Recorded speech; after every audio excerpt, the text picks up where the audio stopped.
Coming up on KPVI News at 10, the Bannock County Courthouse Improvement Project is finished, and the Art Museum of Eastern Idaho is holding events for teens. KPVI News at 10 starts now.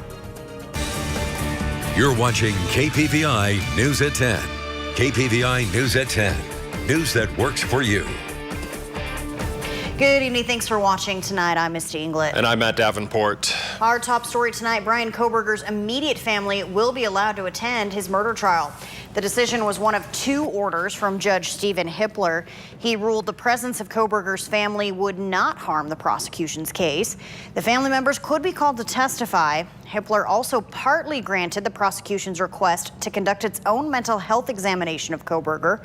His trial is set to start in August.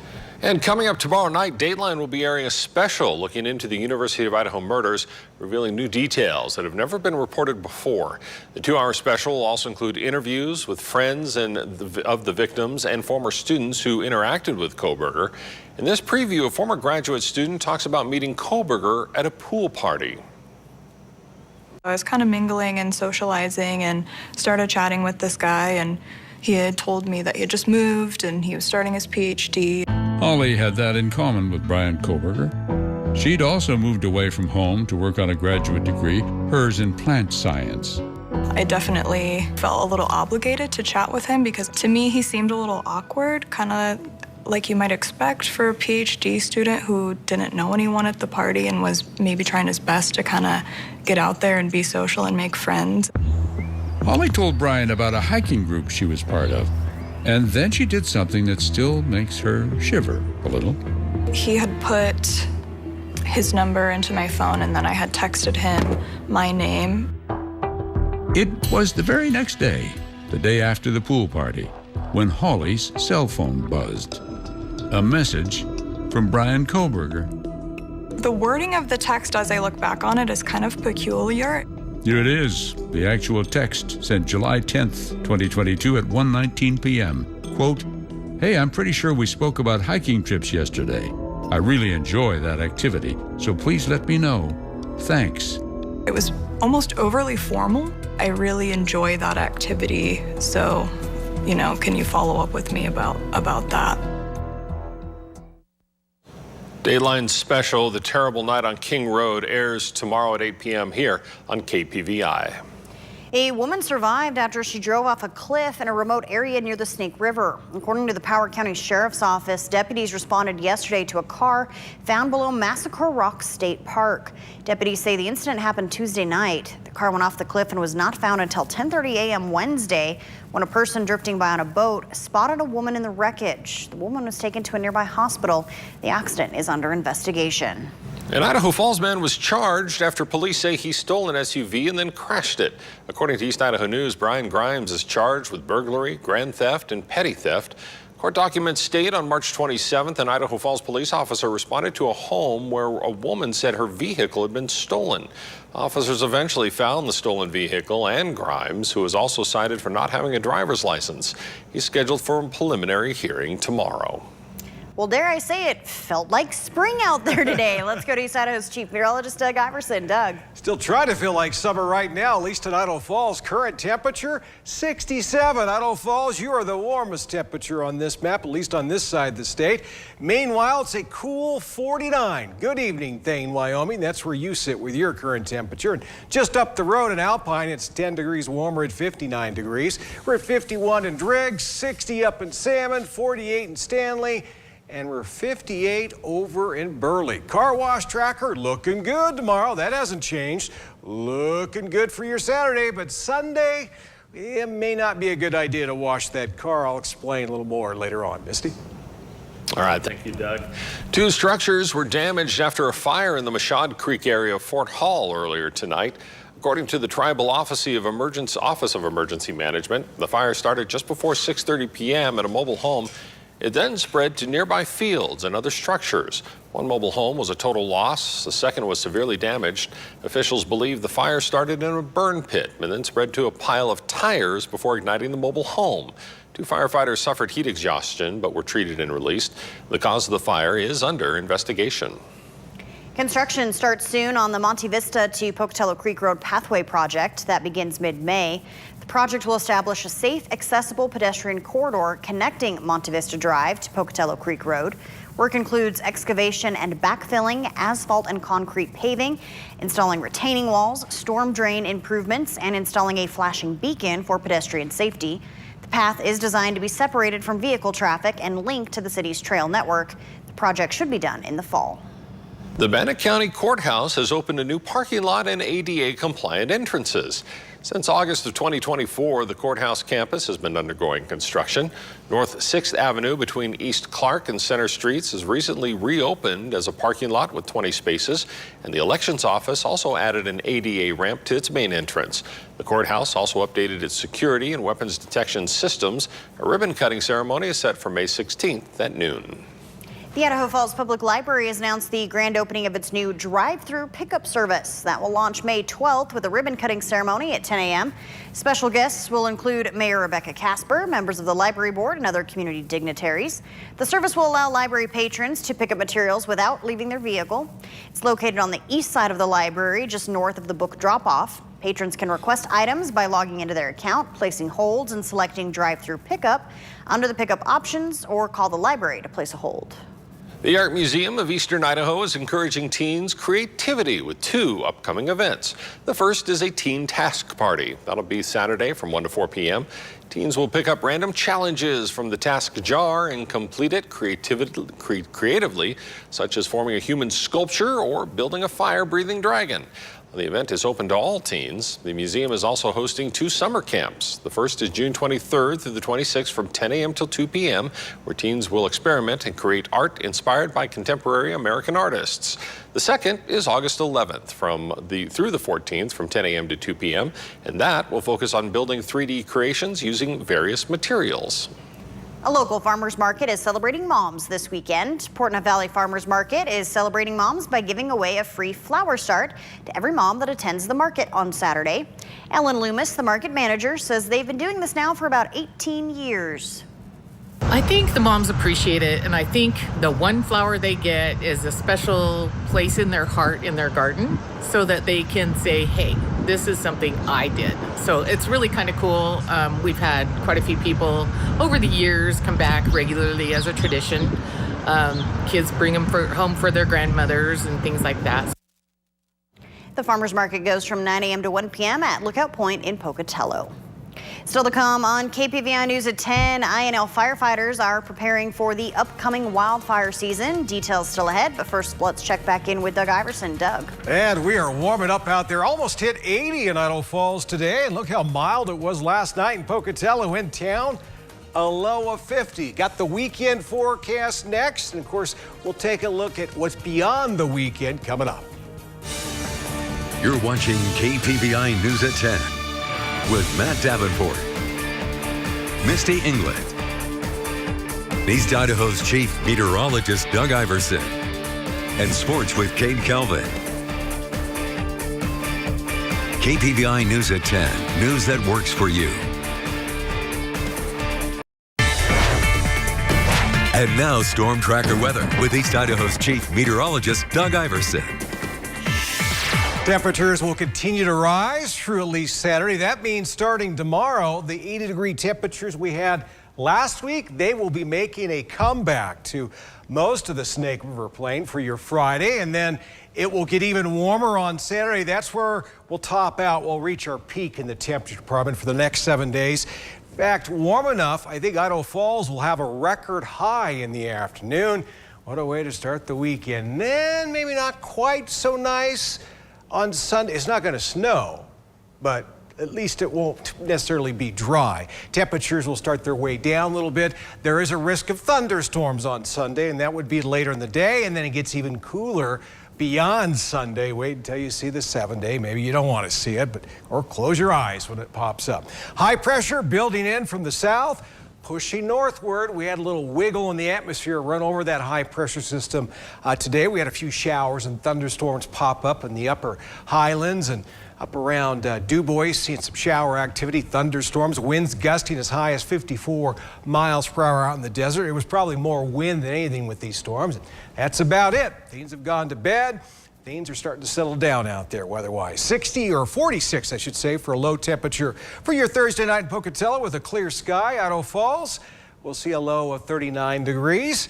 Clear skies above, just a beautiful evening. A little breezy out there this evening with those storms nearby, and as they collapse, they produce a lot of wind. 82 for our Friday afternoon high, so we'll call it sunnier and warmer in Idaho Falls than it was today. Won't see that cloud buildup that we saw out there this afternoon. And Friday for Pocatello, 83. That's way above average, not record breaking. Well, that may come on Saturday, but temperatures certainly way above average for this time of year. Elsewhere on the temperature map, who else is going to be really warm? Yeah, Chalice will hit 80, Salmon 82, and a very warm day over in Twin Falls. A high of 88, and will almost hit 90 in Boise. 89 to be exact, plenty of sunshine there. Mid-80s down in the Salt Lake Valley. Logan will have a high temperature tomorrow of 81 degrees. Southeast Idaho Chevy Dealer 7-day forecast looking ahead. 86 in Pocatello on Saturday. Still in the 80s, barely on Sunday. Chance of storminess. Wind machine kicks in on Monday. Oh, speaking of cool, see the high? Did you see that high for Wednesday? 52 degrees. What is that, 30 degrees cooler here in just a few days? Pretty amazing how quickly things take a turn for the worse, if you will, around here. Rexburg 7-day forecast. Warmest day for you, Rexburg, will be Saturday. And then you may want to grab that umbrella. You could end up using it late Sunday. And then you won't need it Monday. Put it away because the wind may blow it away. Now for the Teton area 7-day forecast, we're in the 70s to start off the weekend. 69 and a chance of storminess on Sunday. And you saw right. That was a mix of rain and snow next Wednesday and Thursday. For the Central Mountains, warm for the next couple of days. 83, we back off. Cooling trend starts up on Sunday. Chance of storminess. A lot of wind for your Monday, and we may see rain showers Tuesday and Wednesday with highs only in the 50s, Misty. All right, thank you very much, Doug. The Idaho National Lab Fire Department is preparing for fire season. Before each fire season, the department reviews its procedures and lessons learned from previous fires. Precautions include painting or wrapping power poles with fire retardant, roadside mowing, improving fire buffers around at-risk structures, and coordinating with regional firefighting agencies. The preparations help ensure firefighters are ready to protect people, property, and the environment from wildfires at the site. Forest products and permits for 2025 are now available for the Salmon Chalice National Forest. 4 types of wood permit include personal use firewood, energy assistance charge firewood, commercial use charge firewood, and commercial use dead poles. Special forest products include personal use transplants and Christmas trees. There are also other types of personal use permits available. Details on each can be found at the Forest Service website. Grand Teton National Park is planning to improve and expand recreation opportunities at Mormon Row. Proposed improvements include a pedestrian and cycling-only area, expanded parking, enhanced interpretation and signage, vegetation restoration, and improved facilities. Some minor site improvements may begin this summer, with the majority of improvements happening in 2026 or later. Still to come on KPVI News at 10, how you could benefit from the Fed keeping interest rates steady. Consumer news that works for you is next. You're watching KPVI News at 10. KPVI News at 10. News that works for you. With the economic uncertainty from the Trump administration's tariffs, the Federal Reserve this week declined to change its key lending rate. That's not necessarily a bad thing. Brian Abel breaks down how you can make the interest rate work for your money. For the time being, we're well positioned to wait for greater clarity before considering any adjustments to our policy stance. Federal Reserve Chair Jerome Powell on Wednesday, keeping the Fed's benchmark lending rate right where it is for now, amid uncertainty over how the Trump administration's tariff policies will impact the economy down the road. If the large increases in tariffs that have been announced are sustained, they're likely to generate a rise in inflation, a slowdown in economic growth, and an increase in unemployment. With so much confusion over what comes next for the economy, financial analysts say now is the time to prepare. This is a good time for savers. Bankrate's Greg McBride recommends stashing your cash in federally insured online high-yield savings accounts. Many of them are available nationwide with low or no minimum deposit, and they offer very competitive yields that right now are above 4%, above the rate of inflation. All bank savings rates will fall if the Fed lowers its benchmark rate later this year. So getting that 4+% now instead of the 0.1% offered by most in-person banks is crucial. For longer-term investments, McBride says you can take a bit more risk. You can put that money more heavily tilted towards stocks. But for those near-term goals, any money you're going to need in the next 5 years, it can't be in stocks. It's got to be in very safe, secure investments. In Washington, Brian Abel reporting. Igloo has expanded a recall of rolling coolers due to a safety hazard. More than 1 million Igloo coolers were previously recalled in February. This expansion involves about 130,000 additional Igloo 90-quart flip and tow rolling coolers. They were manufactured before January 2024. The handle can pinch users' fingers against the cooler, which could cause injuries. You should stop using the coolers and contact Igloo for a free replacement handle. President Trump will rescind a set of Biden-era restrictions that are aimed to keep advanced technology out of the hands of foreign adversaries. The Trump administration's move could have sweeping impacts on the global distribution of critical AI chips. Also potentially impacted are which companies profit from the new technology and America's position as a world leader in artificial intelligence. The restrictions were to take effect next week. Countries were sorted into 3 tiers subject to specific AI-related trade regulation. In the top tier, that includes UK, Spain, Japan, Germany, and Ireland. They would have faced the least restrictions. The bottom tier, China and Russia, which would have faced the strictest constraints. Toyota says U.S. tariffs will cost its business $1.3 billion over just April and May alone. The company said it expects its operating profit to fall by about 1/5 for the fiscal year ending in March. Toyota cited Japan's strong currency as a contributing factor. The outlook is a sharp turnaround from about a year ago when it reported the highest annual profit ever recorded by a Japanese firm. A 25% tariff on vehicles imported into the U.S. took effect last month, and it was extended to auto parts last week. Cade Calvin joins us now. What do you have for us tonight in sports, Cade? Hey, Matt, coming up, we're going to have Idaho State softball highlights from the Big Sky tournament and more. Sports coming up next. And now, sports with Cade Calvin. Welcome back in, sports fans. We're going to start in Greeley, Colorado with some Big Sky softball action. The Idaho State Bengals in day 2 of the Big Sky Softball Championship Tournament taking on the Weber State Wildcats. Weber State came out swinging in this one, literally and figuratively, putting 3 on the board in the first inning. ISU battled back, though, when Alyssa Yee and Ava Brown both crossed home plate thanks to an Olivia Robinson double to left center. The Cats played some tremendous defense in this one, keeping ISU in check for much of the game. Weber State would add a couple insurance runs in the 5th and 6th innings. The Wildcats stunning the Idaho State Bengals.